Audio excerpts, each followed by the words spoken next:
Alaikum. We are live once again this Friday evening. So, as we always say, for any newcomers, remember the regular show is every Friday, inshallah, at 8 p.m. Eastern Standard Time. Okay, every Friday Eastern Standard Time. All right, so we'll give it a few moments for some of the viewers to catch up and come online. Let me go ahead and make a quick post on Twitter to remind. I did it at the top of the hour, well, at 7 and about an hour ago, and I made some posts in between. But let me go ahead and do it one more time to remind everyone. Let them know we are live. So get in on the action. If you want to get in on the action, we are live, ready to go.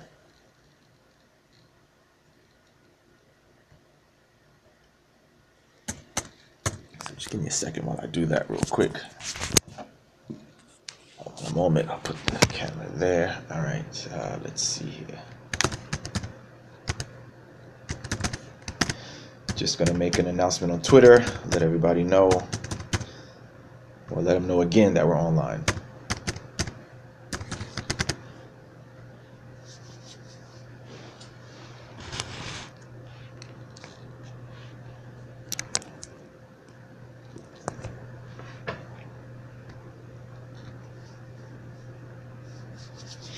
Okay, all right.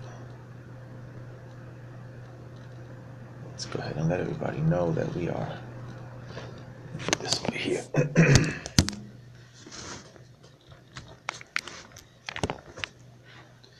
All right, so let's let everybody know that we're alive and the show is ready to go.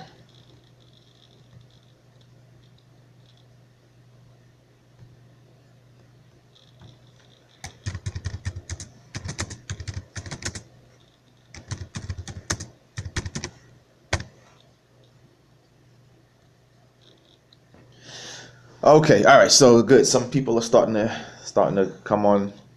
That's great. You guys got enough? Let me hold on a second. Let me get some light real quick. You're gonna see a blank screen for a few moments rather. Just hold real tight.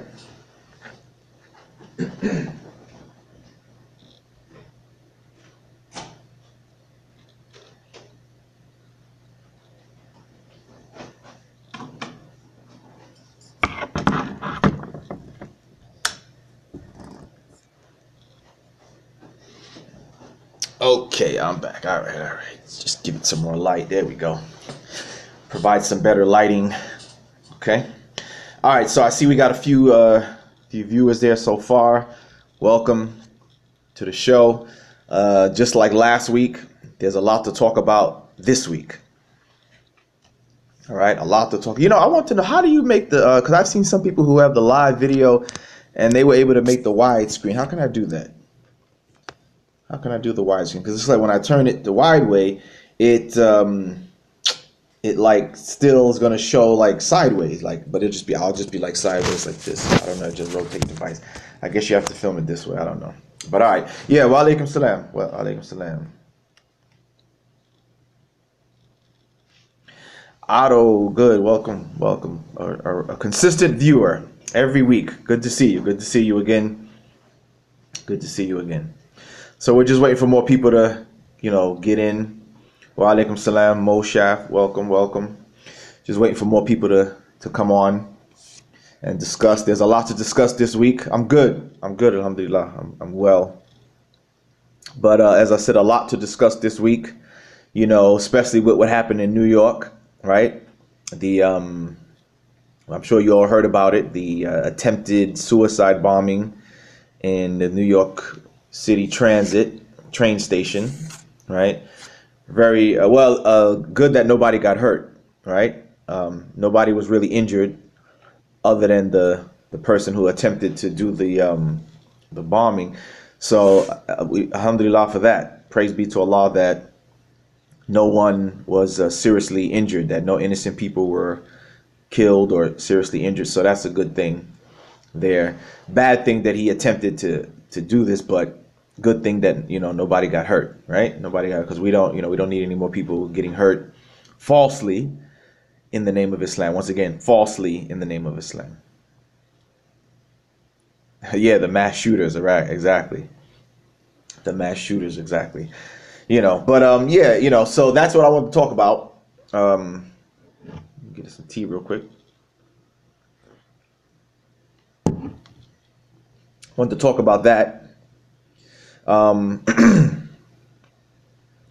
And one particular point, remember, I think it might have been on the first show, either the first show or the second show, where we talked a little bit about, you know, the causes of the terrorists, like what's the motive of a lot of these people, and how the haters try to make it seem like the motive is just the teachings of Islam, that they're doing it because they're following what Islam says. And we talked about how that's not true. You know, it's not, they're not doing it because of what Islam says. They're not doing it because they're following the example of the Prophet Muhammad or anything like that. But the motive is always, from what we've seen, revenge, right? The motive so far consistently has been shown to be revenge, that they're acting this out to get revenge for Muslims, innocent Muslims that have been killed in drone attacks or bombings or invasions or whatever the case may be.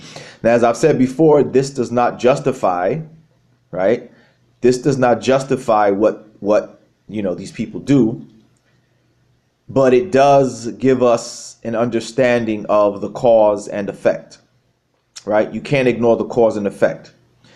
So what happens is the haters, they like to say that they're doing it because of Islam, because that trivializes the reason, right?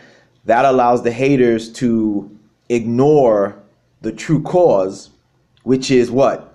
Which is their own violence against Muslims in other countries that causes Muslims in those countries or somewhere else to want to take revenge for what happened.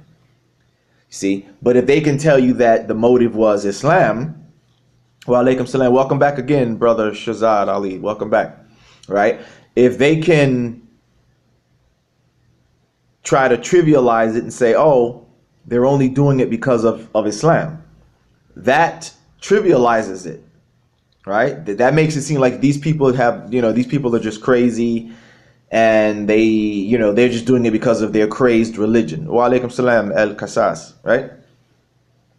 However, we see that, as I said over and over again, remember I gave you that article from Glenn Greenwald in which he documented that over and over again, the motive behind the various attacks, terrorist attacks, were always the same. The common denominator was that they were saying that they were getting revenge for the killing of Muslim civilians, Muslim children, etc. Right? Wa alaikum salam, Abdul Hamid. Welcome again. I'm glad to see that we have a lot of consistent watchers. Very good, very good. So that's what their motive is. And again, I repeat, I'm going to have to keep saying this throughout the show and throughout whenever we have shows or whenever I talk, excuse me, so that people don't misconstrue. Again, I repeat that this does not justify what they do or what they attempt to do. But again, it does give us some insight into the cause and effect. So once again, it does not justify what they do. However, it does inform us of the cause and effect.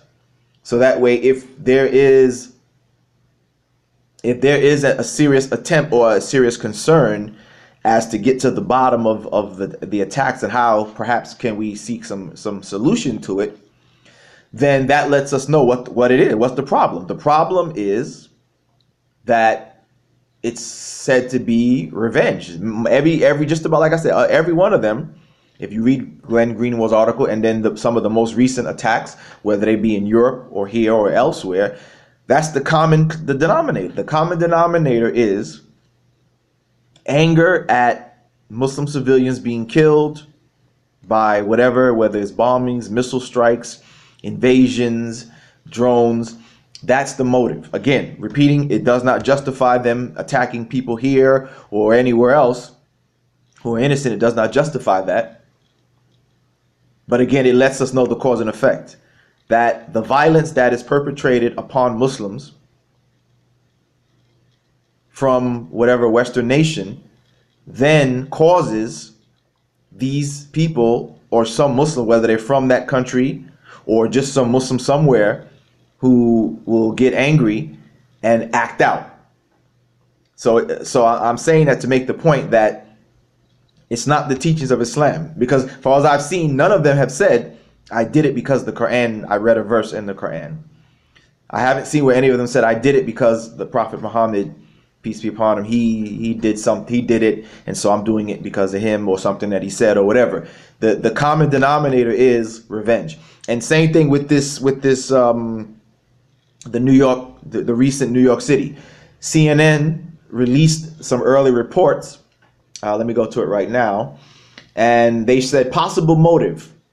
It says Ullah, on his way to carrying out the attack, posted on Facebook saying that Trump failed to protect your nation, according to a criminal complaint.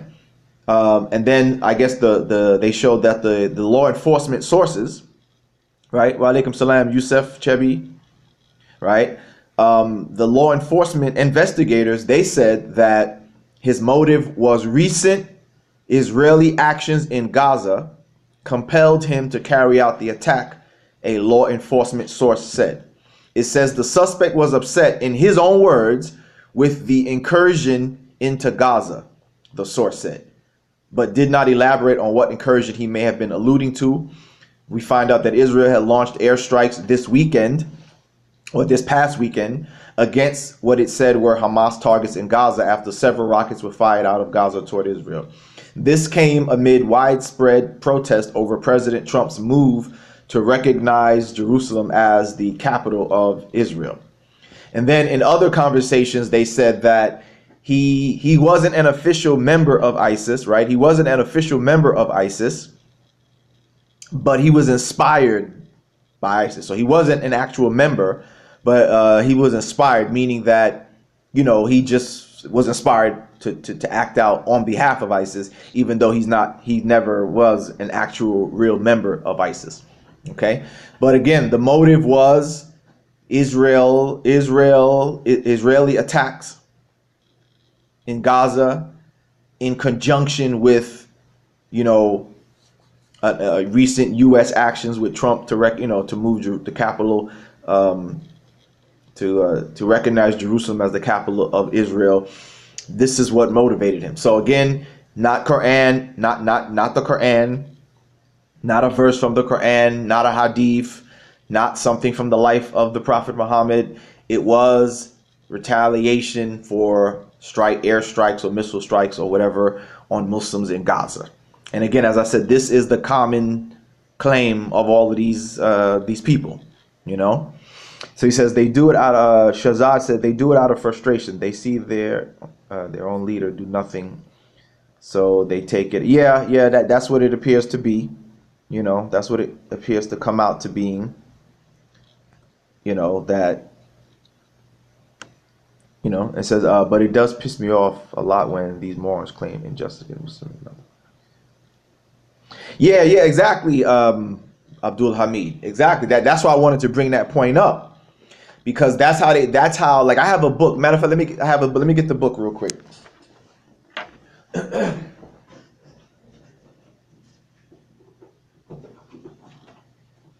Yeah, here we go. I have this book right here. You see, I'm always pulling out the books, right? I always got the books ready. I have this book here. This book here talks about exactly what you said, right? It's called it's fairly when did this come out? I think this came out back when.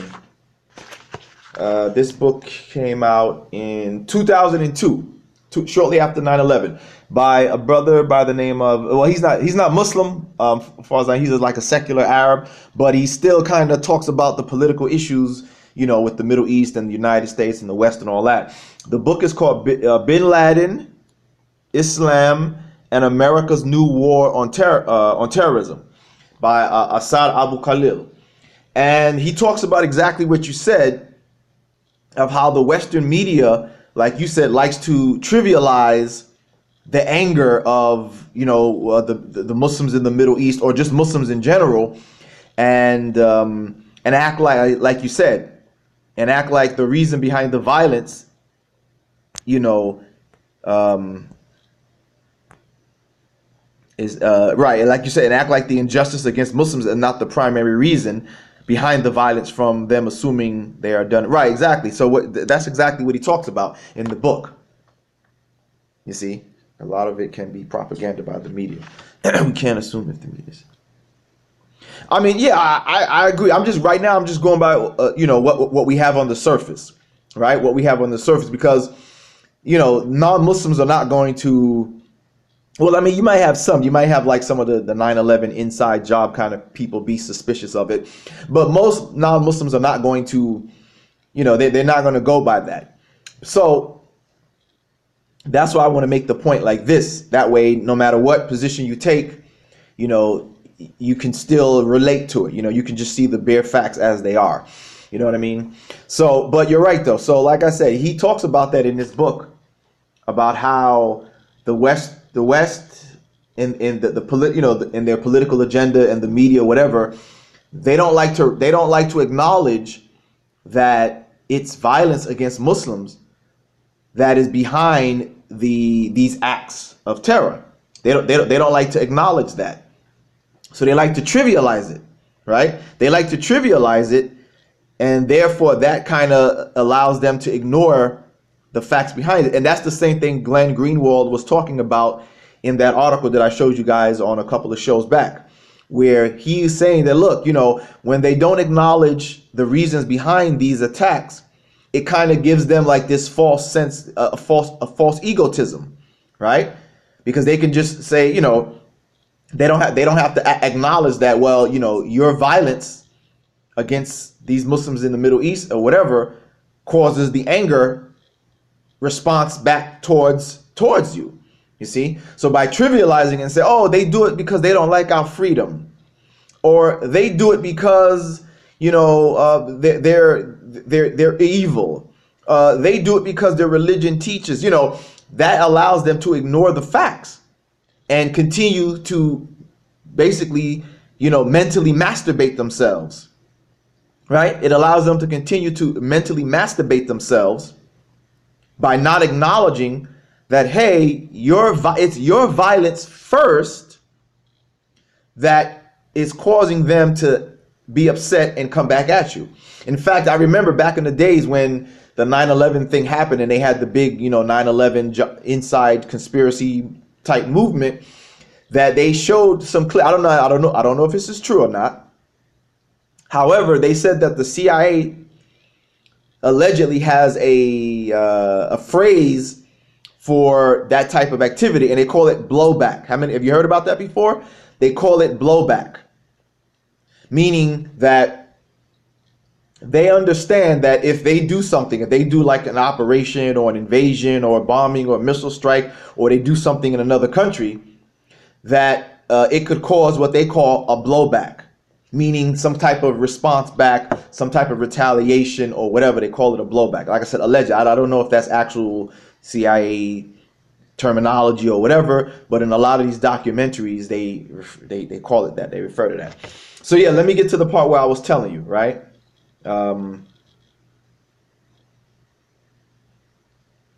So let me see. Where's that part where I was talking about? Where, like he says, like I said, he talks about it exactly that. How when they try to ignore that, then that kind of like delegitimizes the Muslims' legitimate gripes. Like the Muslims have a gripe to be upset. However, yeah, this is it right here on page 24. It says here, it says anti-Arab and anti-Muslim ideologies have served a very useful purpose. By attributing all manifestations of Arab and Muslim political behavior to religion, authentic political grievances are easily avoided. You see, Thus, from a how do you say this? Theologocentric view, Palestinian political opposition to Israel is neatly attributed to religious anti-Semitism. You see, so you get what he's saying. He's saying basically that by saying that what the Arabs do or what the Muslims do is due to their religion, that allows them, the Western media and Western pundits and all of that, to avoid the legitimate grievances that the Muslims in the Middle East have. See? So by saying, oh, it's like I said earlier, oh, that's just their religion, oh, they're evil, oh, Islam is evil, and that's why they do it, that allows the West, to ignore the cause and effect. That allows them to ignore the legitimate grievances, the legitimate gripes, the legitimate complaints of injustice, invasions, bombings, drone killings, and all of that, racism, etc. That allows them to avoid addressing that issue. You know what I'm saying? It allows them to avoid addressing the issues. So, no favors. You see? So that's what he says there. You know what I mean? So yeah, so like I said, so what I'm saying and what you said is exactly what, you know, what he was putting forward here in the book. Okay? And let's see, what else has he shown?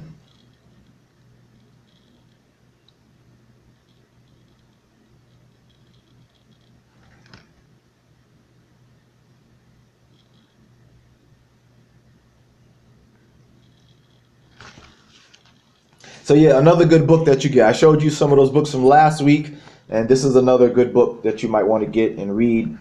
Very, very informative. You know what I'm saying?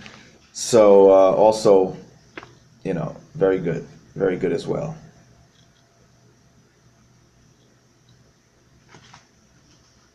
And he talks about the double standards and, you know, all these different things, the double standards and all of these things that we are aware of in the media, you know. So it's definitely will definitely give you some useful information in your discussions, in your debates, and things like that. You know what I mean?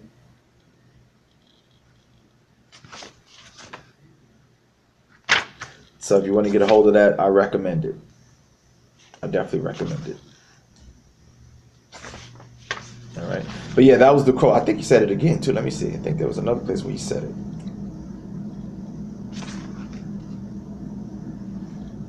Let's see here.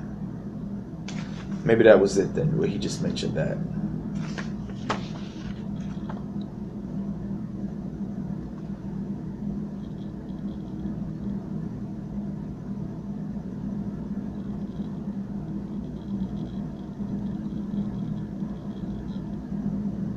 Yeah, let me see. Here's another quote that he said too. He says, it is easy for European powers, this is on page 80, it is easy for European powers and the U.S. to dismiss the death and suffering of poor people in non-European countries by invoking the repulsive cliches about how, quote, they do not value human life the way we do, quote, end quote, or by making offensive and ignorant references to other religions that do not have the same sanctity of human life the way, quote unquote, we do. Such cliches are not dead, but are still invoked, and they strike people of the Middle East and Asia as infused with a tinge of past colonial thinking.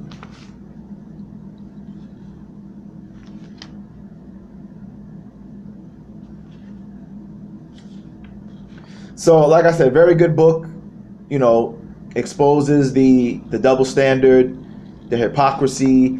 He points out some, you know, some inconsistencies and of, you know, of their claims against Palestine and things like that, and against some of their own actions, you know, but good. Very, very, very good book, you know.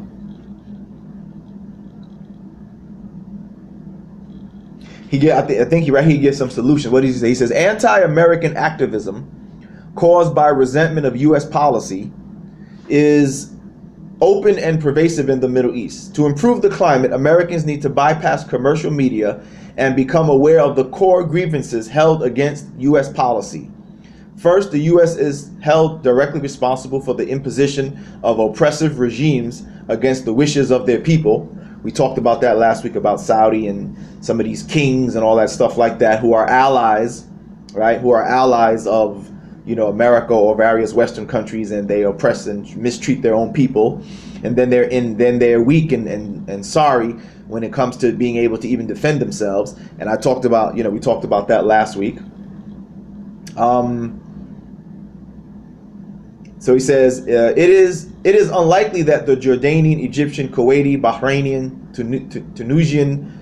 Tunisian, and Moroccan regimes would have survived until today if it was not for direct U.S. military intelligence and political support. And despite the lofty language of human rights and democracy during Carter's administration and beyond, the people of the Middle East know better.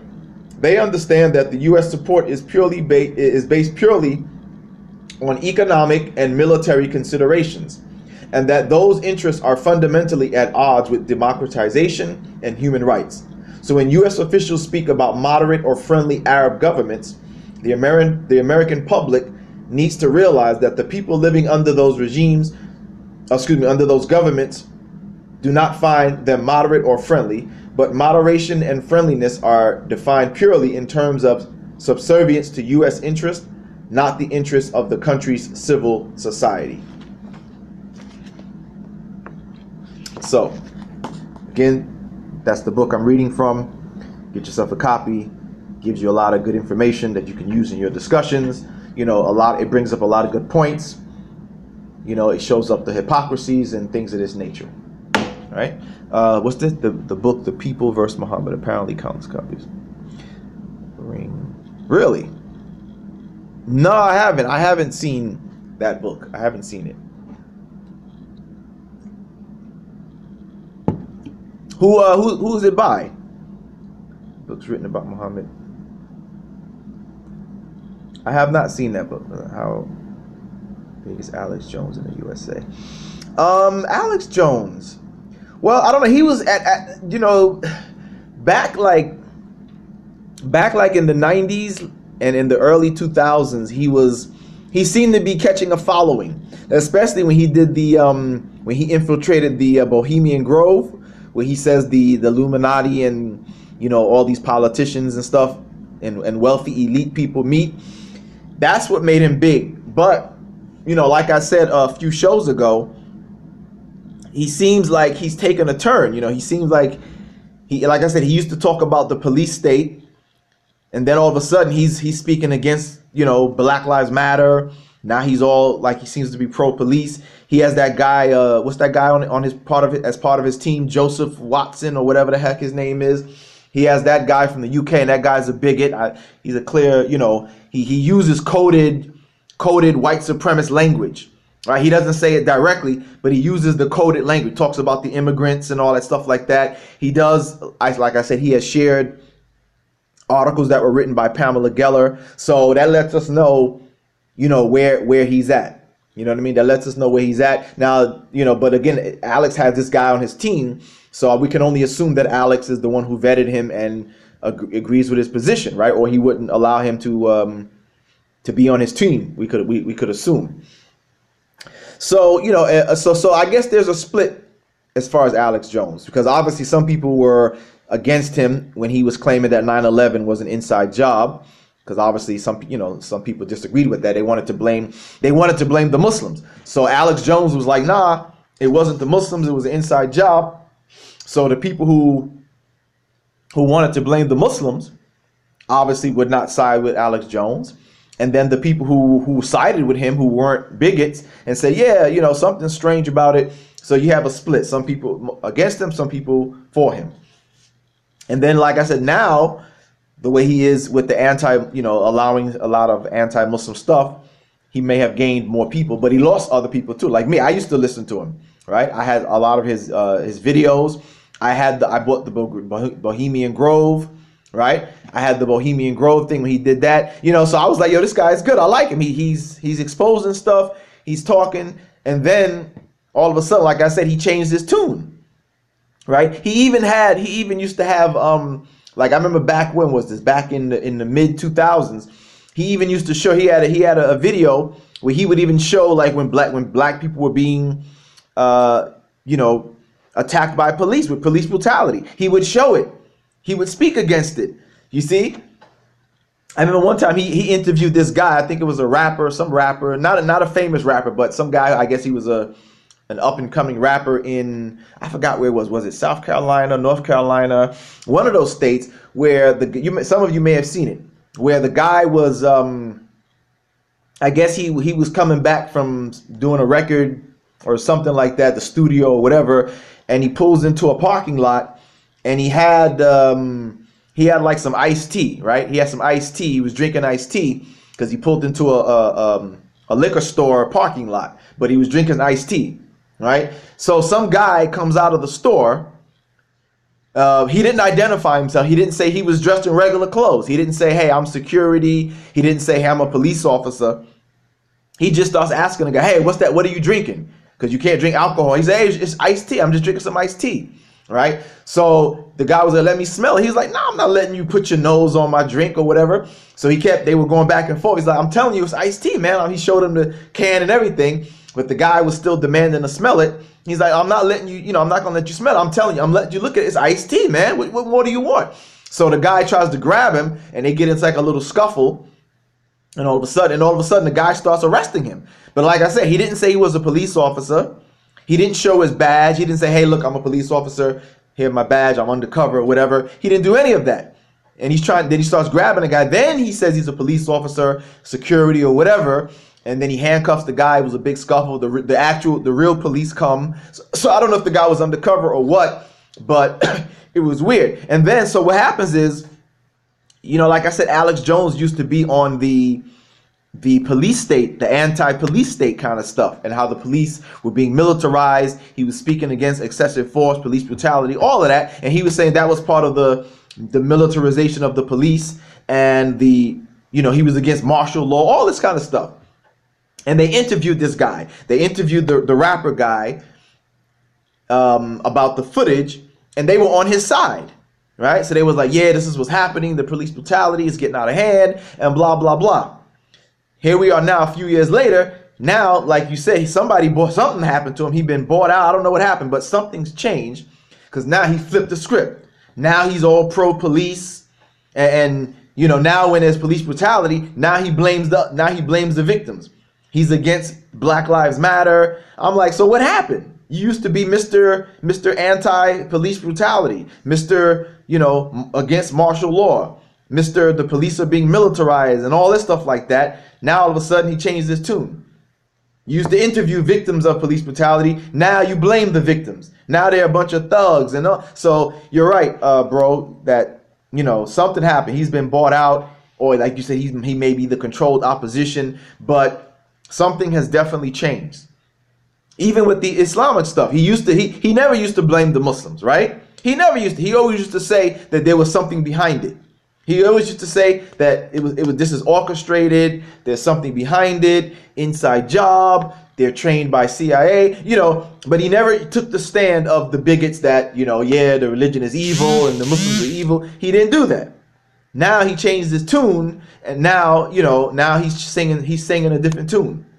You see, he even used to talk about bin Laden, how bin Laden was a CIA asset, allegedly.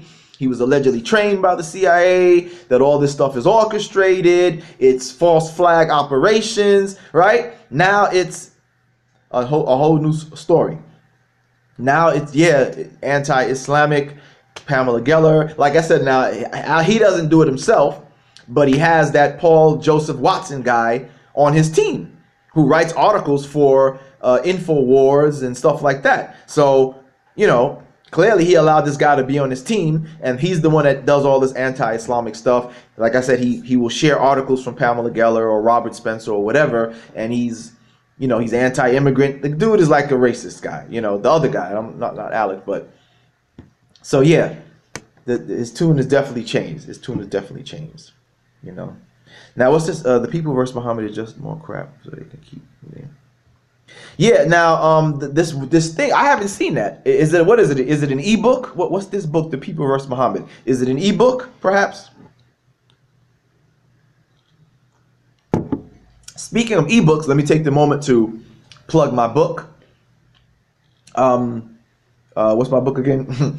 He Was Never God, right? How Scripture shows that Jesus was a man and not God. So get a copy of that. If you go to my Twitter, which is Brother Shadid or Bro Shadid or Mr. Islam Answers Back on Twitter, you go to my Twitter page and I promote my book there. So I'm plugging my book there. This live show today is sponsored by my book, He Was Never God. So get yourself a copy of that. You can get it in ebook form, or you can get it in paperback. Remember, because we had the issue with one of the brothers a few weeks ago. If you get the paperback version is the same information inside, but the cover is different. The cover on the paperback version is the original cover that when the book first came out. When I first released the book, it had a different cover. So when you order the paperback, you're going to see a different cover from the new cover that we have. We have a new design. So the cover of the original is on the paperback is red and white, and it was Clearing Jesus of Blasphemy. That was the title we had, but we changed the title. So the information is the same, right? Yeah, the information is the same, but just the cover is different. So remember, if you get the paperback, don't be alarmed. It's the same book. It's just that the cover is changed. All right. But yes, inshallah, support my book. I appreciate your support. Not only support it just to support me, but get it because the information is good.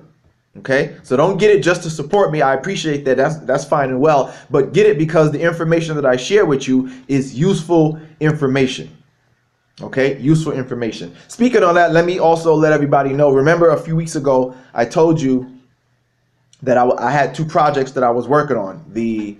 I'm working on another book, right, which is Quick Quranic Answers, and then I was working on the video, which is misquoting the Quran. And I told you that my hard drive had went out on me, and I was trying to do a recovery. So therefore, because I had planned on finishing the video, the misquoting Quran, by the end of this year. But unfortunately, my hard drive went out on me about a month ago, and I'm in recovery mode. So anybody who donated to the funding of the project, fear not, the project is still going to be completed. But I have this is a setback. Okay, this is a setback that I have. I'm still in the process of trying to do a recovery. Okay, so your donation will not be wasted. The project is still there. If I can get it recovered, then I will finish it. Obviously, I'm going to have to delay the completion of it until sometime next year, but I'm going to, I'll still have it done. If it comes that I cannot recover those files from the hard drive that has gone out on me, then I'm going to have to start over, unfortunately. But it shouldn't take me as long as it took me this time, because all the research and the studying has been done. I'll just have to do the film footage again. I'll have to do the film footage and the editing and all of that. And so if I have to do it over again, we'll look for an estimated for it to be finished by the end of next year. I'm going to give myself that time frame. If I can recover it within the next month or so, then hopefully by the middle of 2018, I can have it, or sooner, either by the middle of 2018 or sooner, I can have it done. So again, if I have to do it all, if I have to start over again because I couldn't recover the files, then let's look at by the end of 2018 to have it released. Okay. If I can recover it, then hopefully somewhere in early 2018 or mid 2018, I can have it out and released again. And as far as the book, I want to try to recover it also, so I don't have. I mean, I had just started working on it. I had probably got about maybe 2 chapters done. But so if I can recover that, then inshallah, look for that to be released sometime next year. Also, if I have to start over, then again, it's going to take that some time period. What were you saying there? If the hard drive is not clicking and it still turns on, you can take it out and put the recovery files. Yeah, it's not clicking. No, wait, was it clicking? No, like, it's quiet. Like, like when I turned it on, Windows 10 would try to repair it, but it just kept repeating. Like, it would try to repair it, and then it would just shut down and start over. So it just kept doing it like a loop. So it's like, and it wouldn't, the Windows wouldn't load up. You know what I mean? Like, Windows wouldn't load up at all. So I tried to repair it, but it just wouldn't repair it. It just kept going over, starting over and over again. It would always shut down, and I would get that blue screen, the blue screen with the message, the error message. I would get that, and it never worked. So, you know what I mean? So I want to try to do what they call a platter swap, where you take out the platters, the metal like discs inside the hard drive, and you transfer it to another drive of the same model and everything like that. And they say usually that can work.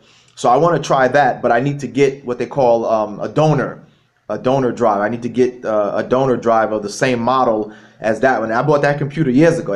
Those hard drives were probably back from like 2012 or 2013, I think. Probably 2012. So I got to find a hard drive that's the same model as those that went out, so I can transfer the platters into another one that works, and then see if I can take the information off. Or I might have to try yeah, I know. Yeah, I already looked it up. It is difficult to do. It is difficult to do. So I don't know. I want to try that, or send it to a recovery specialist. But I hear that's very expensive, though. Right? When you send it to a specialist, that is very expensive. I don't know what is it, hundreds of dollars or thousands of dollars. I don't know, and I don't have that kind of money. Yeah, it is, right? So I don't have that kind of money. So I saw how they do it. So I was going to, attempt to do it myself. I know that they sell like the kit, the platter swap kits, so that way, because I know you're not supposed to let the platters move when you transfer it. The platters have to stay aligned, right? Or if they get misaligned, then forget about it. You lost all the information. So the platters have to stay aligned. So they have these tools that allows you to like clamp onto the platters and transfer them and keep them aligned, and then you put them in the next one, and then you tighten everything and like that. So I'm going to try that and see if I can do that. But I just want to let anybody know if anybody who's a donor who donated to the project, that fear not, your money is not going to waste. I'm still working on the project. I just have to try to recover those files. Okay. So let's get back to the discussion though. Now, what somebody was saying, somebody asked about Bridget. Yeah, Yusuf, what do you think about Bridget Gabrielle?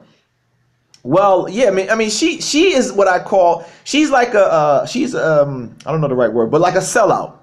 She's from the Middle East, she's a sellout. She's a wannabe. She's trying to, like a lot of so-called, a lot of them claim that she doesn't claim she's an ex-Muslim, but you have a lot of people from the Middle East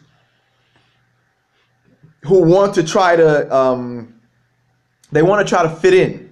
They want to try to get support from whites in America. Let's just put it like it is. I'm not going to be politically correct, because that's their thing, right? They always say that they're tired of political correctness. So I said, good, let's do that. Let's not be politically correct, and let's say it like it is. So what these people, a lot of these Arabs from the Middle East, either Christian Arabs or Middle Easterners who claim that they're ex-Muslims, they like to try to gain favor with white America or white Europe, white Britain, whatever, right? They like to try to gain favor from these people.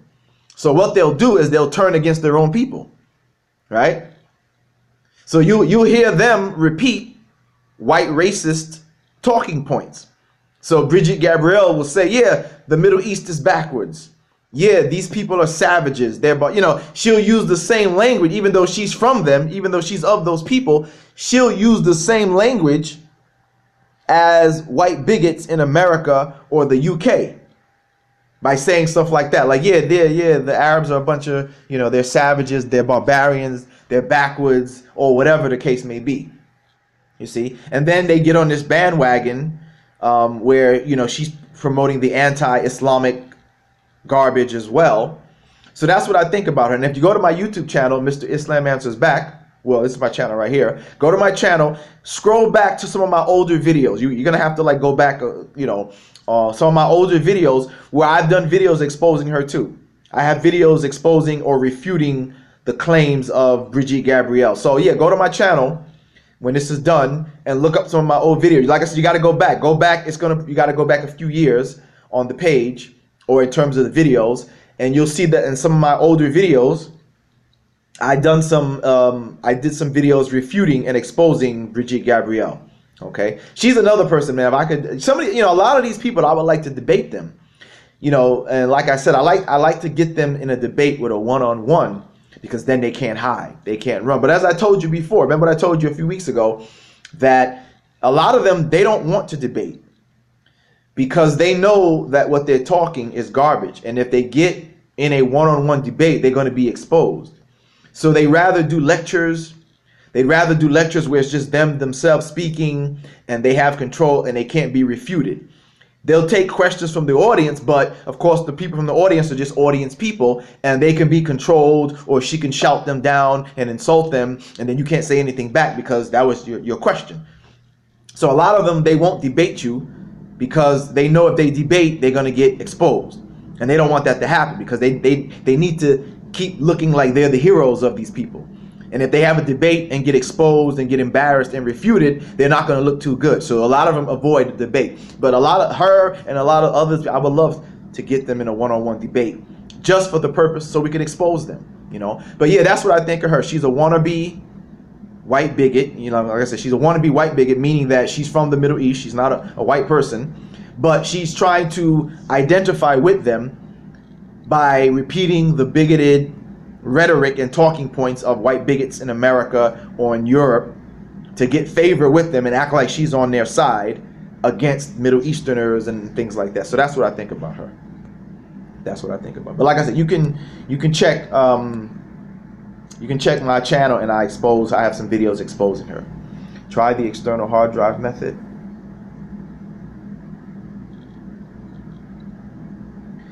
I did try that, bro. I did try that. Yeah, I bought the tool. I'm sorry, bro. I'm sorry for y'all that we're going back to this. But yeah, real quick, yeah, I bought the kit where you can turn the hard drive, the internal hard drive, into external hard. You buy, the attachments, and then you hook it up through the USB. So I tried that. Now, I wasn't able to fully access. Maybe you can help me with that later, Charlotte. Maybe you can send me an email or something, or we can get in contact after the show where you can tell me, because I was able to get to some of the files, but they were unimportant files. They were like kilobytes. All the files that I could see were like they weren't like my actual important files, which are going to be obviously a few gigabytes or whatever the case. Most of the files that I pulled up that I were able to see, they were like little kilobyte files. So I'm like, okay, these are not important. So I couldn't access the complete hard drive. So maybe I'm doing something wrong. So yeah, if you could help me with that, or tell me how to actually get into the deeper files of the hard drive, that would be good. But that's the thing also too, is that because it's two hard drives.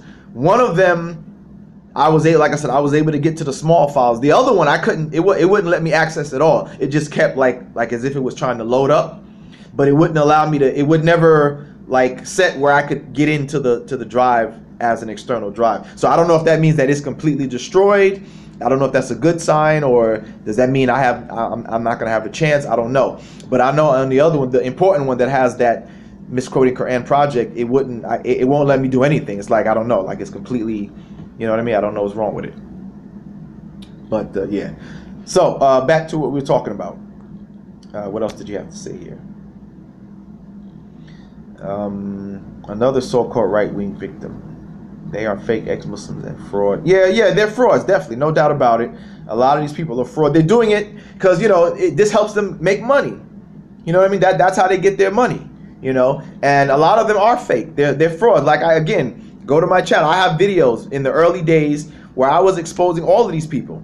Wali Shubat, a fraud, fake. He claimed he was an ex-terrorist. No, he wasn't. He's a fake fraud. Fake fraud. He claimed that he blew up a bank in I forgot what town that was. He claimed that he blew up a bank somewhere in Palestine or Israel or whatever. Fake. No. I forgot, they said like there's no record of it or something of this sort. He's a faker, man. He's a liar. He had nothing to do with it. Fake.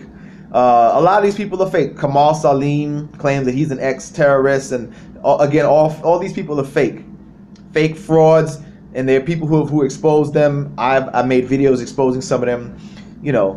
So yeah, but that's how they get paid. See, unfortunately, a lot of the bigots and racists here in America, in the UK, they fall for that. If you say you're an ex-Muslim, you claim you're an ex-terrorist, you claim you're from the Middle East, these people are so gullible that they fall for that. You know what I'm saying? They're so gullible because they want to hate the Muslims so bad that if you claim you're an ex-Muslim, they'll give you credentials, even though you're nobody, even though you've never studied, you don't have, but because you claim you're an ex-Muslim, they'll put you up as if you are some type of authority. That's what they did with Wali Shubat. He's not a sheikh, he's not a scholar, he doesn't have any studying, any training or whatever, but just because he claims he's an ex-terrorist, they put him up there like, oh yeah, he's an authority. He's an authority because he claims he's an ex-Muslim. Same thing with Kamal Salim. But when you listen to what they say, if you're educated in Islam, even as a layperson Muslim, you can expose them. You can see that these guys, they don't know what they're talking about. But to the haters and the bigots, that's good for them. That sounds good. To say, oh look, he must be telling you he's an ex-Muslim. He's an ex-terrorist, whatever. So it must be true, So that's how that works with these people. That's how it works with these people. Let's see, what else was said? Trying to see let's see. You can find out that they are fake by the way they say so. Yeah, exactly. By the way they say certain words. Yep, exactly. That's how you. Yeah. So those are some of the things. Yeah, those are definitely some of the things. The way you find out. What's your view on Geert Wilders? I watched a documentary on BBC which exposes him as a Zionist. Yeah, Geert Wilders. Yeah, again another bigot. I don't have any videos of him because he's not from America, but he's another bigot. Clearly a bigot. I mean, clearly a bigot from the Netherlands, right? He's a Dutch politician or something like that. Yeah, clearly another bigot. He teamed up with Ayan Hirsi, another fake. She's a fake too, right? I have some videos exposing her. Also, Ayan Hirsi, she's another fake fraud, claiming, trying to use her claims as being an ex-Muslim as some type of authority. But she was exposed as well as a fraud. So I have some videos where I expose her. Of course, they're using research that other people did to expose her. And they did a I think it's a Swiss documentary. I think no, Netherlands, or from the Netherlands. It's a Dutch. It's either a Dutch or a Swiss documentary on her where they expose her story. You might have seen. Look it up. Go on YouTube and look up Swiss or Dutch documentary that exposes Ayan Hirsi. So they expose her whole story as a fraud because she sought political asylum in the Netherlands because she claims that she was seeking asylum from her country because she was persecuted. In reality, her whole story was fake. She claims that she was forced into a forced marriage. They went back to, I think, Kenya.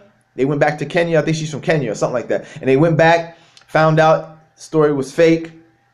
She claims that they do honor killings, that her family was going to honor kill her. They interviewed her brother, and Kenya doesn't even have a culture of honor killing. They don't even have that in their culture. Honor killings is not something that they do in there. But these are all the claims that she made, So she's another fake fraud that they fell for it because she claims that she's an ex-Muslim, and they put her and they gave her, they made her famous, another wannabe, person of color trying to get favor with the white racist here in America and Europe. It's sad. It's really sad. These people are jokes. They're sad, But like I said, as I said at every show, they have the backing. That's what gets them ahead. They have the backing. They have financial backers. They have financial sponsors, and that's why they can get out and get out there and do this. And us, we're on YouTube. We're on YouTube and Twitter and Facebook, and we do what we can do. But they have people with connections that back them and put them out there in such a way that they can do it like that. We're trying to catch up. We're doing the best we can to try to get out there. You know what I'm saying? Well, so we can only do what we can do. Have you seen recent debates? You know what? The other day I looked up the debate with James White and Robert Spencer, but I didn't get a chance to fully get into it yet. So I need to finish watching or listening to it. But I did look it up, and yeah, it looks like it's very interesting. So I just gotta get some, put some time aside to fully listen to it. But yeah, so I have to do that. The only other thing that I've done is I've seen some stuff, some videos from Speaker's Corner, But I haven't, I gotta put some time in. Right now I'm just really busy trying to, trying to keep the bills paid right now. So I just got to try to set some time aside. But I did look it up. It looks good. I want to definitely get into it. I just got to set some time aside to, to look at it, listen to it. You know what I'm saying? So, all right. Well, it looks like we've come upon an hour already, brothers and sisters. So, alhamdulillah, another good hour, another good discussion. So, oh, and by the way, did I mention that? Yeah, I have some new. They're not new. They'll be new as far as putting them out. But I have some debates that I did a while back that I should be getting copies of soon. And they're debates that no one has seen yet that I've done within the last few years, and I'm going to put them up. I was contacted recently by the sponsors of the debates, and he told me, because he said what happened. He said they moved, the organization moved, and a lot of the stuff got packed up. So he contacted me recently and said he's going to send them to me, because I've been asking for them for like ever since a few years ago. Like about a year or two, I have been asking for them. So finally, he said they've been settled in, and he's going to send them to me.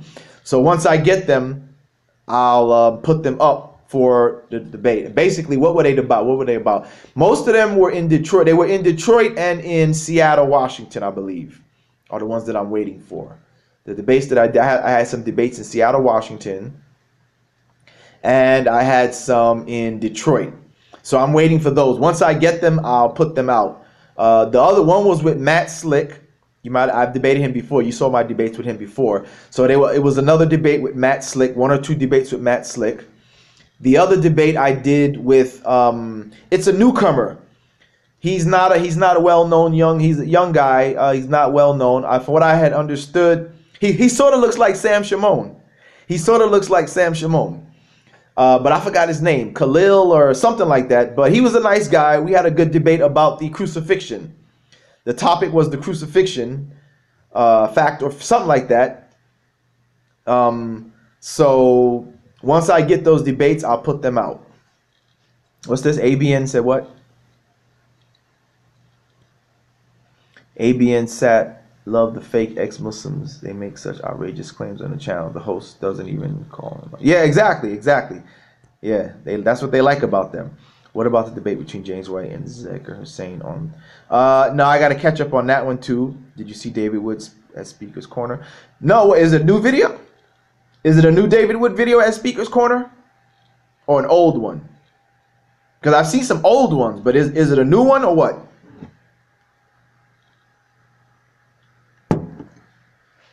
If it's a new one, then no, I haven't seen it. So I need to check that out. Brother, you said Brother Mansour owned him? I'll have to look that up. Oh, it's an old one. Okay. Yeah, I think I might have seen that one. If it's an old one, then I might have seen that one. Because I've seen him at Speaker's Corner. He got owned. So I'll have to check that out. Thank you, Brother Shazad Ali. Appreciate that. Thank you so much. Greatly appreciate that. So, anything else before we sign off? Any other things anybody want to bring up? They just uploaded it again. Okay, I like to check that out. I'll have to check it out and see if because I might have seen, because I've seen when he was at Speaker's Corner before, and yeah, he got owned. Do you know about Dave Rubin? No, I never heard of him. Who's he? Who's Dave Rubin? Is he a Muslim or he's a non-Muslim attacker? What's going on with him? Who's he? He's a Zionist. Okay, Dave Rubin. No, I haven't heard of him. I have to look him up too then. But no, I haven't heard of him. He's gay? So what's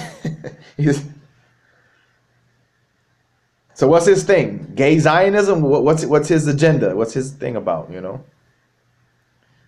And have you seen the recent videos of David Wood? No, I haven't. I have not seen anything recent. I have to, like I said, I've been so busy, man, just trying to, lately, man, I've just been working, really trying to get the bills paid. So I haven't had time to really look and make any videos, because I want to do some more videos to refute, do some more refutations. I need to do some more refutations. Mostly we've been doing these live shows, so I haven't done any refutations in a while. So I want to do that. I want to make some more refutation videos. So I'm gonna have to, like I said, I'm gonna have to put some time aside, and I'll check and see what's new, what David Wood is talking about now, and see, put together to do some refutations, inshallah. Do some new refutations, you know. But if that's it, if nobody else has anything new to bring up, then we'll go ahead and close out the show. All right. It was a good show. Alhamdulillah, good show, good discussion tonight, as always.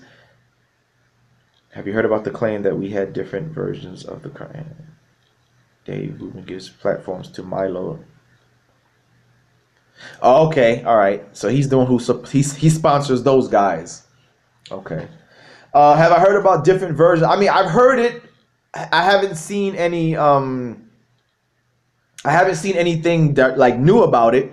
But over the years, I've seen and heard claims of different versions of Quran. One thing that I heard mostly was that the Shia usually what I would hear like when I was on Pal Talk. Some people would bring up that, you know, you guys don't like whenever we had a discussion about the Bible and the unreliability of it or the versions of it, they would say, hey, you guys don't have, you know, you have different versions of the Quran also. And they would say like, you know, like the Shia have a different version of Quran from you guys, from the Sunni or whatever. So I always heard that. But really, there's no evidence of that. I've actually gone to Shia sites to research to see, you know, what do they say? And they say they have the same Quran as us, right? The sites that I did the research on, the Shia claim that they have the same Quran. They don't say that the Quran is different. They say that they have the same Quran as us. So the haters, you know, they just make stuff up. You know what I mean? So like I said, I went to Shia websites themselves and articles and discussions about it, and they say that they have the same Quran as us. Okay, they say they have the same Quran as us. The Shia themselves say they have the same Quran. So I don't know where these haters get that claim from, but you know, maybe they have different tafsir, they have different hadith, but as far as the Quran, they claim themselves that they have the same Quran as the other Muslims. So, you know. Dave Rubin also had the anti-Muslim bigot Bill Warner on his show. I'll have to look him up too, you know. I mean, like I said, my goal is to I mean, I've been doing it for years, but unfortunately, like I said, I don't get, you know, I would like to, you know, I wish I could be on, you know, out on these platforms, man. I wish CNN would call me so I can be on the panel to discuss to debate, you know, some of these anti-Muslim guys. I wish Fox News would call me and make me one of the panelists on their show, so that way I could just, whenever they have an anti-Muslim bigot, I could be the Muslim voice, right?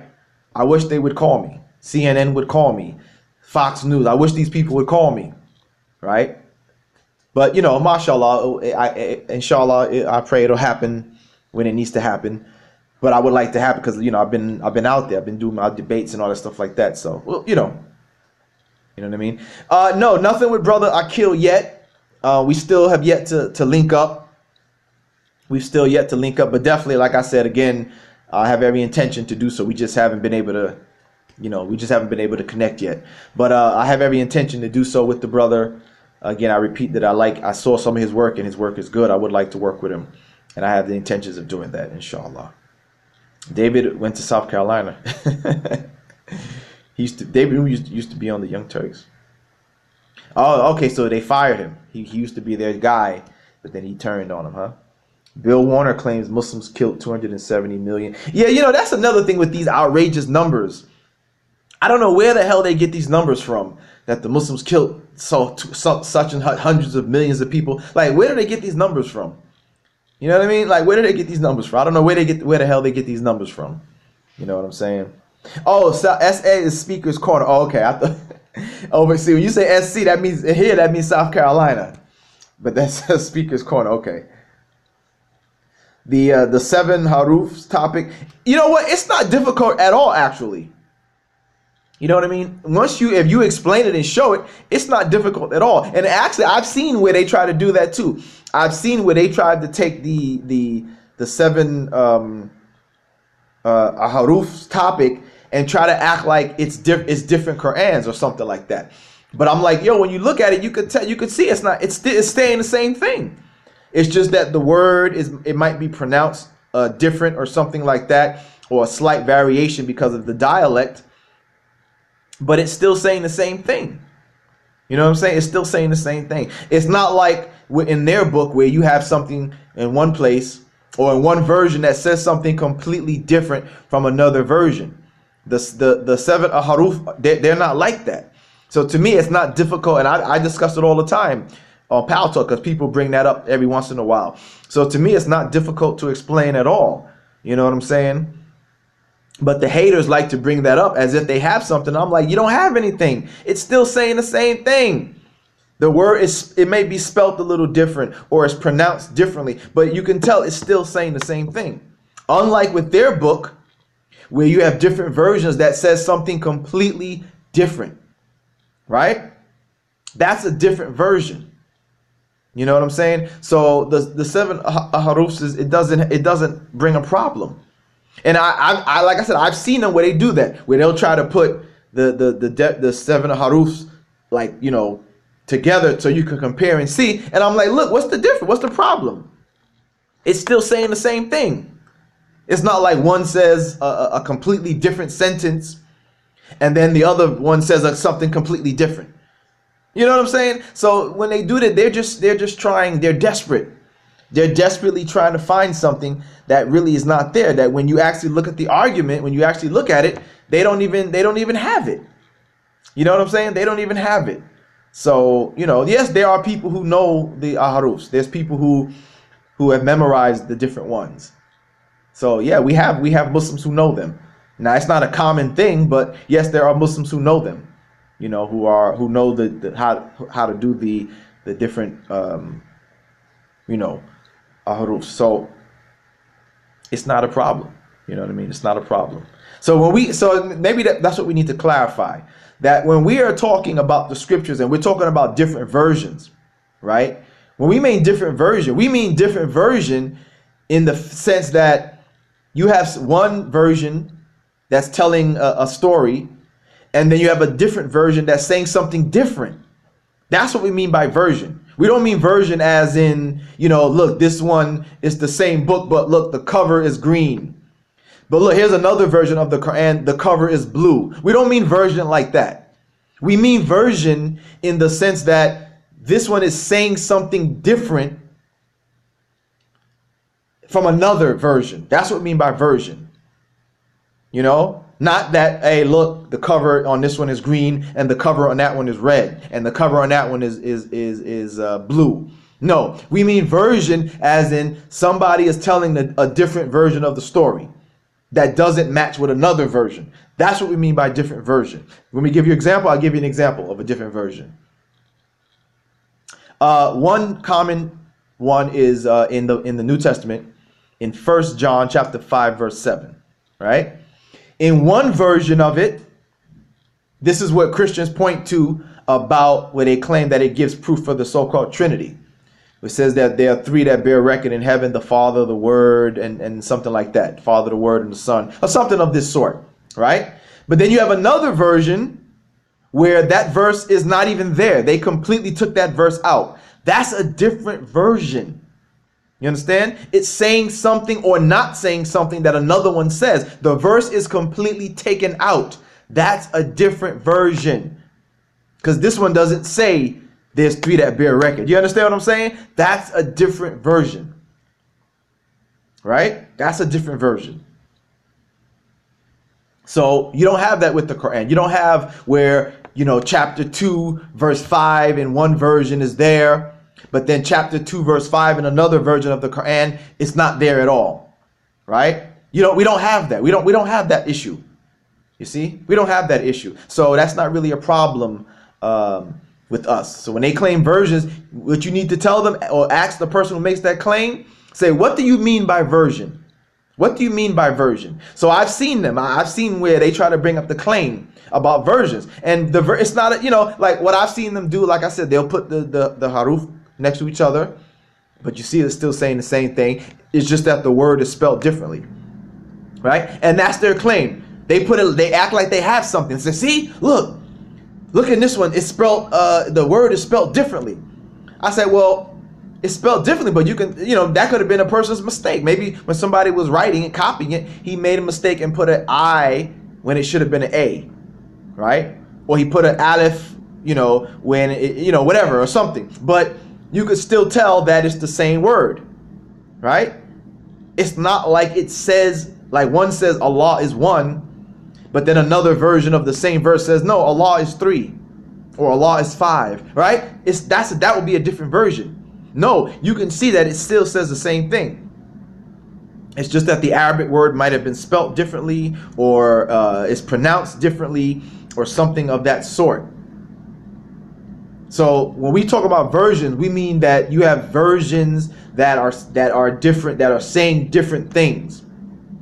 Not the way a word is pronounced, but that it's saying something in its context. It's saying something different. Okay. What's this here? I have a debate. What's this? You have a debate. I hate a debate with Islam. They said Islam brings the same culture.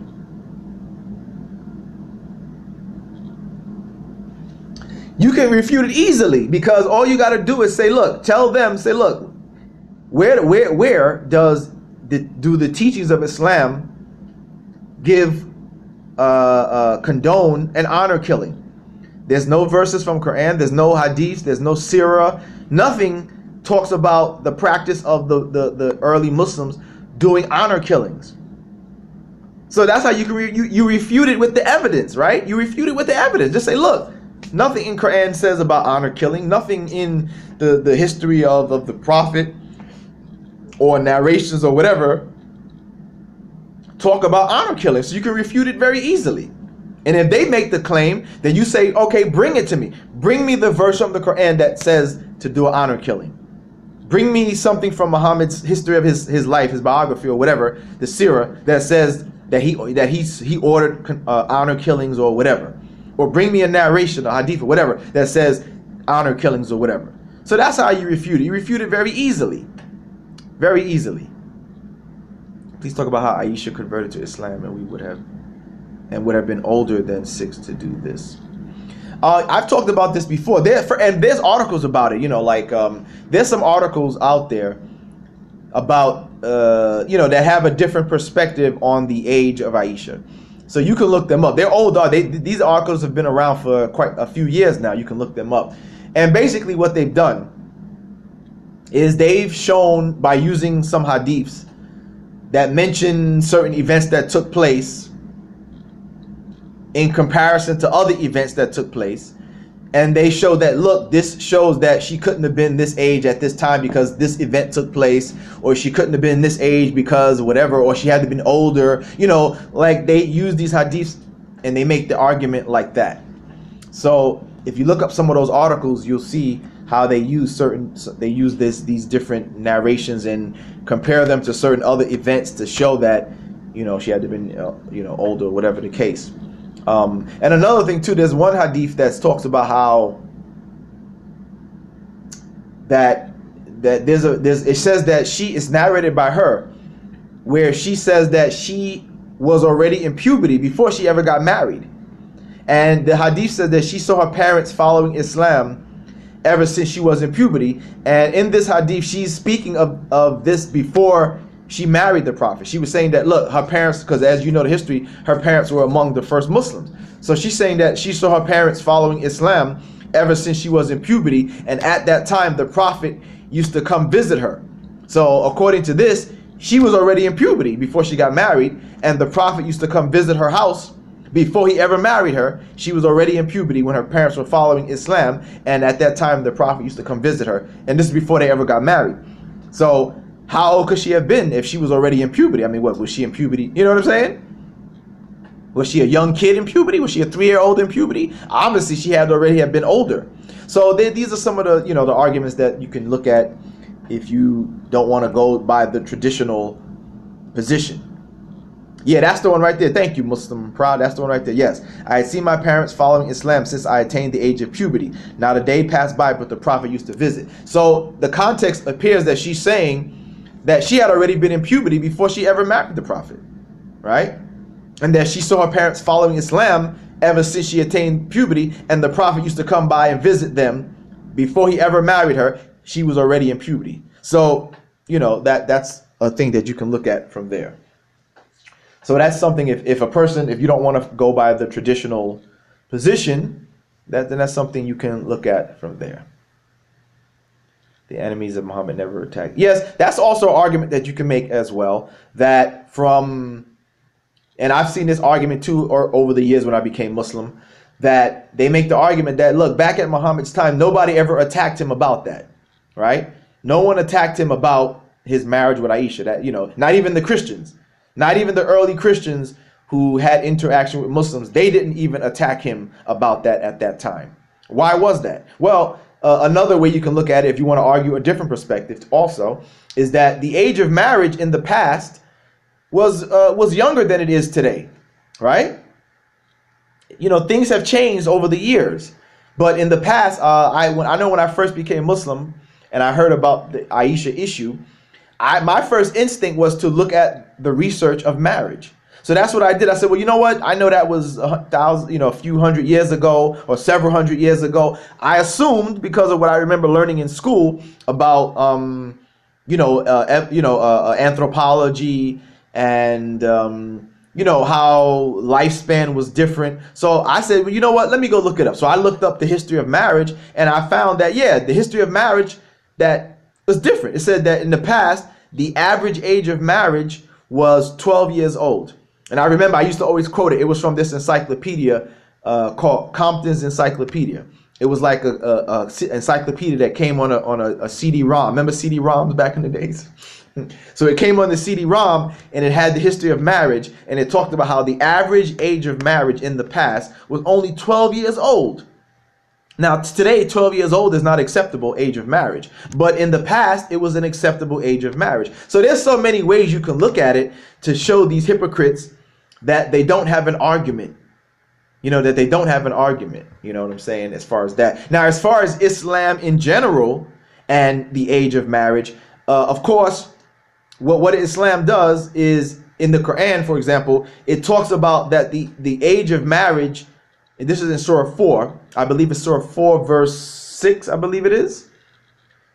You see this, but it's at the beginning of Surah 4, Surah An-Nisa. I think it's either verse 6 or verse 9. It might be verse 6, where it talks about the age of marriage, because it's talking about the orphans. And it says that, you know, that the age of marriage coincides with physical and mental maturity. So that gives you an idea of what Islam's position, that it doesn't allow children to get married, right? Because it clearly says the age of marriage is at the time of physical and mental maturity. You see? So that means clearly a child it's not permissible for a child to get married, right? Because they have to have the physical and the mental maturity. So look at that verse, look at the Arabic word. The Arabic word, I believe, is balagha, that's used, and it means something that is developed, that has come to a level of development. So that's what the general rule of in Islam is, that, you know, the marriage is when at a stage, it can be at a stage of puberty and physical and mental maturity. Okay, so it's not just about your physical appearance, but also your mental capacity. You see, plus marriage is it's a contract. You know, it's a contract. So both people have to be aware of the contract and understand it and agree to it, because marriage is a contract in Islam, right? If you don't understand it, you can't. You're not permissible for you to agree to the contract. You have to understand it, and you have to be old enough to agree to it. You see, that's why, you know, about some of the teachings that it was said that the Prophet said that the woman's consent to the marriage is necessary. Like, you can't marry a woman without her consent. So that means she has to be both the male and the female have to be aware of the contract and have to be able to complete the contract, to understand it and agree to it. They have to be mature to agree to it. So, you know, so if somebody wants to try to act like Islam itself allows child marriage, then this is false. This is incorrect, as the Quran is very clear about the age of marriage coinciding with maturity. Yeah, Muslim proud to be. I've heard that before. I have heard that, but again, looking at the Quran as the top authority, it's clear. It's clear that the marriage is at the age of maturity and mental development. So I'm gonna go with Allah, the highest authority, on that. Plus, and again too, what is it said that the Prophet said? The Prophet is said to say that the female can't be married without her consent. So how then can a father marry off his daughter as a child, and she didn't even consent to it? Now what I've heard is that they'll say this is that later on when the girl gets to maturity, she can then decide. But I don't know. I don't want to get too much into that, but I'm just gonna go by what Allah said, which is clear that the maturity is there. But those are some of the things that I think about. You know what I'm saying? That how could he do that when it was said that the Prophet said that a girl can't be married without her consent? So if a father is going off and marrying his daughter, who's still a little child, he's marrying her off. She didn't consent to that marriage, right? So like I said, I've heard the argument then is that, well, when she gets older, then she can either decide to remain in it or not. But I don't know. Forget it. That's what I've heard there. But I'm like, well, to me, it shouldn't be done at all. If she's not old enough to consent to it, then it should not be done at all, and you should just wait till she becomes old enough to be able to do it. So that way you don't have to worry about her saying, well, you know what? No, I don't agree to the contract. Just don't do it at all. Wait till she becomes an adult and mature, and then do it like that. Well, but I mean, even with Aisha, her story doesn't say that she was married without her consent, though. You see what I'm saying? As far as I'm aware of her story, it doesn't say that she was married without her consent. So I don't know how they use her story, because her story doesn't say that she was married without her consent. You know what I'm saying? It doesn't say that she was just a contract was made without her knowledge, and she was made without her consent. So I don't know how they use her story as proof of that, because as far as I know, like I said, she wasn't married without her consent. You know what I mean? So, but like I said, those are some of the ways that you can address the argument. You know what I mean? Those are some of the ways that you can address the argument. As I said, you can either address it from the historical perspective about marriage, right? That the average age of marriage in ancient times was only 12 years old. That's the average now. And again, lifespan was shorter. People lived much shorter time, so obviously they got married and they were considered adults at a much younger age in the ancient time. Matter of fact, not even in ancient times. Even 100 years ago, the age of marriage was much younger than it is now. So you can go from that perspective. That's if you want to continue. If you're going to hold with the traditional view, the traditional position, then you can go from that position about the age of marriage historically and through anthropology in ancient times. Or you can show some of the arguments that it appears that she may have been older based upon some of the hadiths and some of the events that they coincide with, that shows that she, if you add them up, shows that, look, she more than likely was older than thought. So there's a lot of ways you can look at it. There's a lot of different ways you can look at it. What do you think about prophecies the Prophet Muhammad made about the end of times? What do I think about them? Well, I have the book. What's that book? I have that book by Ibn Kathir. It's called End Time Prophecies. And yeah, I mean, there seem to be something to them. You know what I mean? Like, there's one that sticks in my mind, which is talking about the condition of the Muslims towards the end times. And it fits right now. It says that there'll come a time, I'm sure a lot of you are familiar with it. It said there'll come a time when people will attack the Muslims like a pack of wolves or something, or a pack of dogs or something that he used, attack a bowl of food or attack a plate of food or something like that. And so we see that happening, that the Muslim nations are very weak and they're getting attacked. They've been attacked for the last several decades, last century or so, by people who hate the Muslims. And unfortunately, the Muslims have been too weak to do anything about it. Right? And so there's that prophecy that says that the Muslim nations, there'll come a time when the Muslim nations will be attacked like a pack of wolves or a pack of dogs attack a plate of food. And these people will have no fear of the Muslims at all. And the Muslims will be in a state of weakness, right? And so that one seems to be true. As we talked about, like we remember last week, we talked about Saudi Arabia and its weakness. How when the Kaaba had got taken over by some insurgents or whatever, that they couldn't even do it themselves. They couldn't even handle it themselves. They had to call French special forces to handle that problem for them. They couldn't even handle it themselves. How weak and pitiful that is, right? Or how we look at today, how weak and pitiful, same thing they are now, right? Unable to really do anything, unable to protect the Muslims in Myanmar, right? Not one single Muslim nation has said, hey, we got to help our brothers and sisters in Myanmar. Come on, let's get some troops. Let's send some aircraft carriers. Let's send some jet fighters, and let's help our brothers and sisters in Myanmar. Not one single Muslim nation has sent any troops. But you see how America or Britain does, right? When they feel that they want to handle something, what do? They get a coalition and they say, we're going to handle it. They don't really ask permission. Yeah, they might do a little UN, but of course they control the UN, right? They control the UN anyway. But they get a coalition and they handle business. So why can't the Muslim nations say, you know what? This is a humanitarian crisis in Myanmar.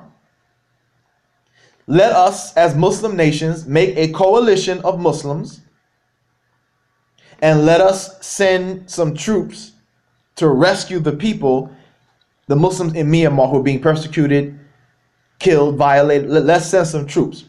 Right? Or even issue a warning at first. Say, look, Myanmar, we need y'all to stop harming the Muslims there.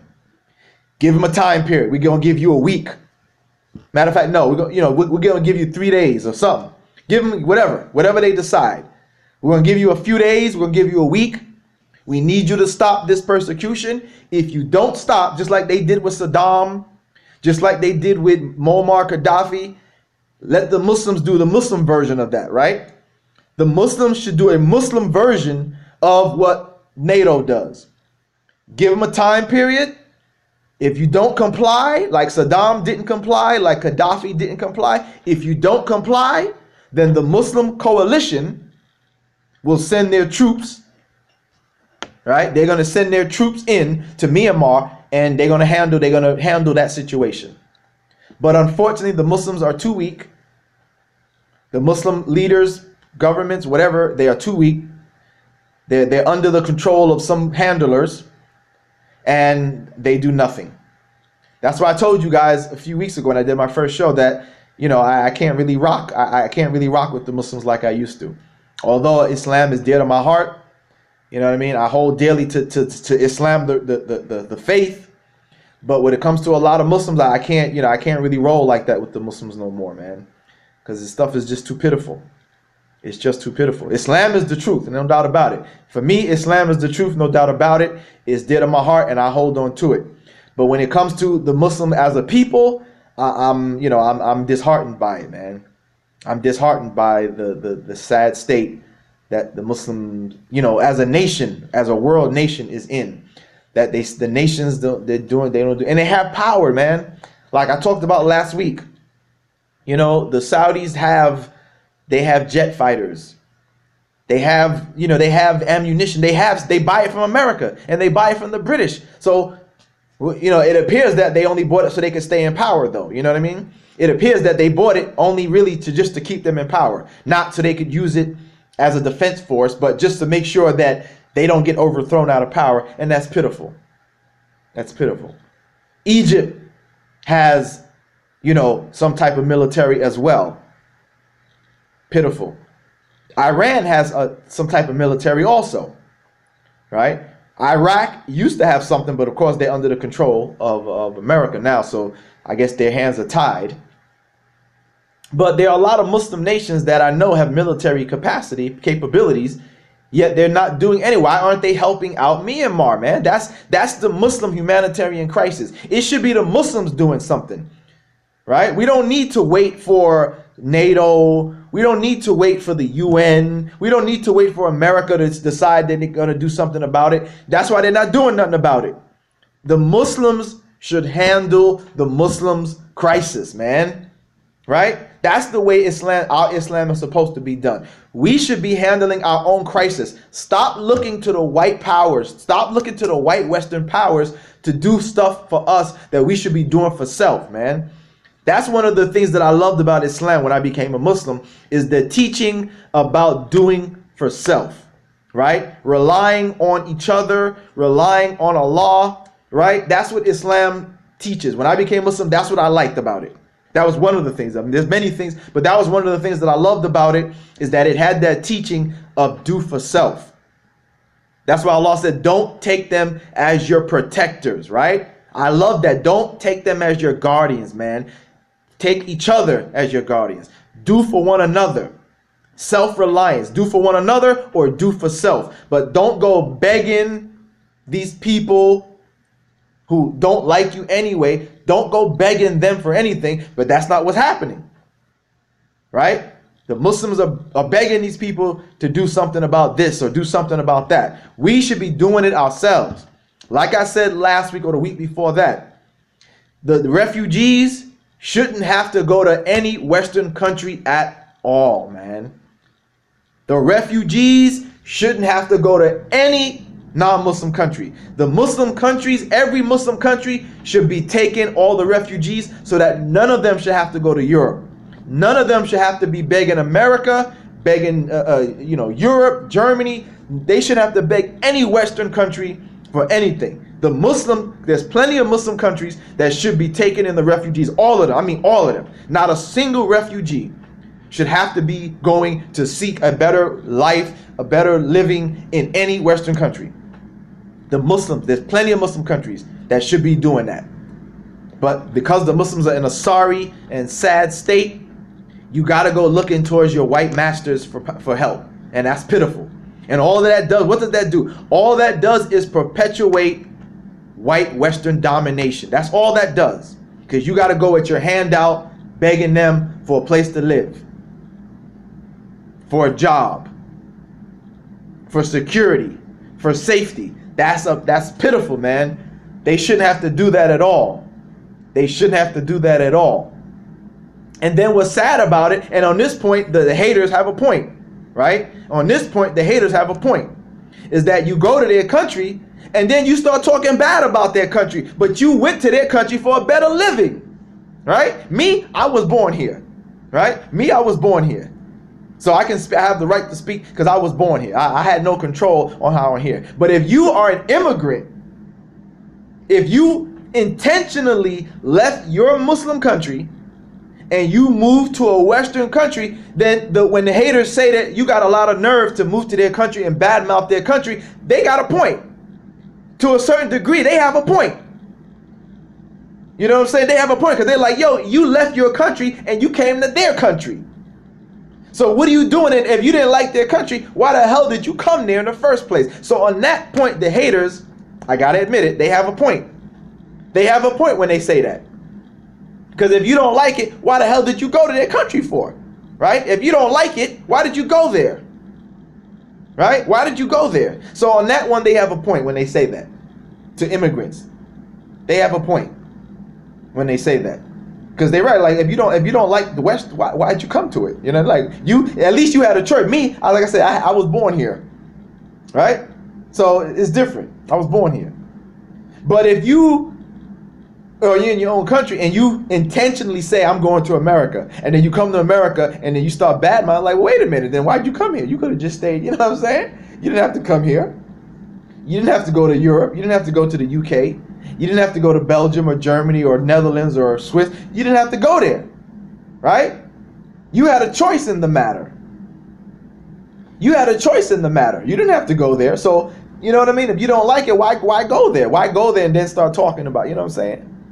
So, On that one, they have a point. So, like I said, my thing is that, I wish the Muslims were as I saw it when I became Muslim. I mean, not as I saw it, but as I believed it to be.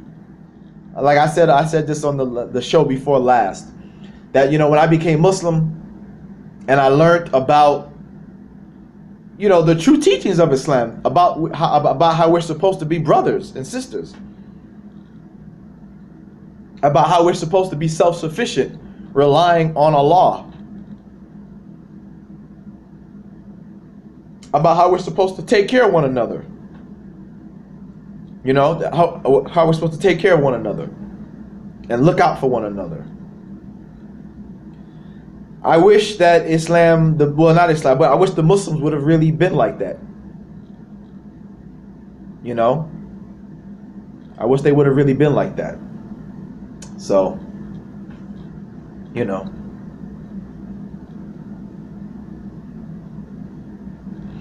that's a good point too. Muslim proud to be. That's a good point. You know what I mean? That's a good point. So, but all right, bro. We went to an hour and a half. We added another 30 minutes. So, but alhamdulillah, it's very good, very good. So, all right, well, let's go ahead and close out. Tonight, I think I might get on Power Talk. So, if you want to continue to see the discussion or see some other interesting things, I think inshallah I'm going to get on Power Talk after this. So if you want to come on Power Talk, look for me in either Dialogue Between Muslims and Christian room. Look for me in Is the Quran the Final Testament room. There's another room that says Jesus Invites You to Islam or something like that. So I might be in one of the three rooms, those three rooms, or I might be in all three. You might see me in all three, and then I might be discussing in all three rooms. But if you want to, can see me tonight further on, just do that. Which Power Talk? What a name. Yeah, so on Power Talk, go to it's in the human rights section. Go to the human rights section, and then go to what is it? Is it go to Power Talk. You go to the social issues section. Under social issues, go to human rights, and then under human rights, you find those titles. Either the Muslim Dialogue Between Muslims, Christians, and all, Is the Quran the Final Testament, or Jesus Invites You to Islam. Those are the three rooms that I'm usually in. That you'll probably, if you want to continue the discussion, you'll see me there. And my phone is, matter of fact, my phone is about to die anyway. Yeah, let me plug that in real quick so it doesn't die on us. So like I said, you can continue to see me on Power Talk if you want to. So I think I'm probably going to get on tonight for, wow, it's already 9:41, man. Time really flies. So yeah, I think if you want, you can see me on there. I want to thank brother Shazad Ali. Thank you for your your contribution there. All right, appreciate that, bro. And for the others who've done it in the past, I appreciate that too. Again, anybody in the future, once again, if you want to make a contribution, all you got to do is tap on that $, that chat symbol it's called Super Chat. You can make a donation to the platform and to my work through there, or you can go to my website, thecaseforislam.webs.com. You can make a donation there if you can't make it now. Those are the ways you can donate to my platform and to my work, and to the work that I do, inshallah. All right, so I appreciate that, and inshallah I'll see you all next week, or I'll see you on Power Talk. All right, if you get on Power Talk, I'll see you there. But again, greatly appreciate it. Appreciate the brothers and sisters tuning in every week. We've done about a month of shows so far, right? I think we've done about 4 weeks of shows or more. It might have been 4 or 5 weeks of shows. So let's keep this going. Let's keep it happen. I'm going to put some time aside to do some more refutation videos. But yeah, we'll keep it going, inshallah. All right. So you all have a good night, and I will see you on Power Talk or next week, inshallah. Assalamu alaikum.